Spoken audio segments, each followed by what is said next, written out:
ഇന്ന് നമ്മൾ ചെറിയൊരു പരീക്ഷണം നടത്തുകയാണ്. ഈ ഡ്രാഗൺ ഫ്രൂട്ടിനെക്കുറിച്ച് നിങ്ങളുടെ അഭിപ്രായം എന്താണ്? ഞാനിതുവരെ അങ്ങനെ കഴിച്ചിട്ടില്ല. പൊതുവേ കേട്ടറിവ് യാതൊരു വികാരവും ഇല്ലാത്തൊരു ഫ്രൂട്ടാണ് എന്നാണ്. എന്നാലും ഞാനത് കാര്യമാക്കുന്നില്ല. നമുക്ക് പുതിയൊരു പരീക്ഷണം ഇതിൽ നടത്താം. ഡ്രാഗൺ ഫ്രൂട്ടൊക്കെ അരിഞ്ഞ് പഞ്ചസാരയൊക്കെ ഇട്ട് മിക്സിയിലൊന്ന് അടിച്ചെടുത്തിട്ട് പിന്നെ നമ്മുടെ ഐസ് മിഠായി സെറ്റ് ചെയ്യുന്ന ആ ഒരു പാത്രത്തിലോട്ട് നമ്മൾ ഒഴിച്ച് വയ്ക്കുകയാണ് കേട്ടോ.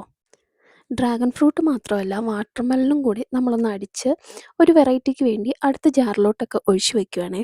ഡ്രാഗൺ ഡ്രാഗൺ ഫ്രൂട്ടും വാട്ടർമെലനും ഒക്കെ ഇങ്ങനെ കഴിച്ചാൽ മതി. എന്നാലും ഈയൊരു ഐസ് ഉണ്ടാക്കുന്ന പാത്രമൊക്കെ വാങ്ങിച്ച സ്ഥിതിക്ക് ഒരു ചെറിയൊരു കൗതുകം. നമുക്കൊന്ന് പരീക്ഷിച്ച് നോക്കാം, എന്താകുമെന്നറിയാലോ. നമ്മൾ അടിച്ചെടുത്ത ഈ ജ്യൂസ് ഒന്ന് ഫ്രീസ് ആകാൻ വേണ്ടിയിട്ട് ഏകദേശം ഒരു 8 മണിക്കൂർ നമ്മൾ ഫ്രീസറിൽ വയ്ക്കുക കേട്ടോ. ഇതൊന്ന് സെറ്റായിട്ട് വേണം അടുത്ത കുറേ പരീക്ഷണങ്ങൾ ഇതിൻ്റെ അകത്ത് നടത്താനായിട്ട്.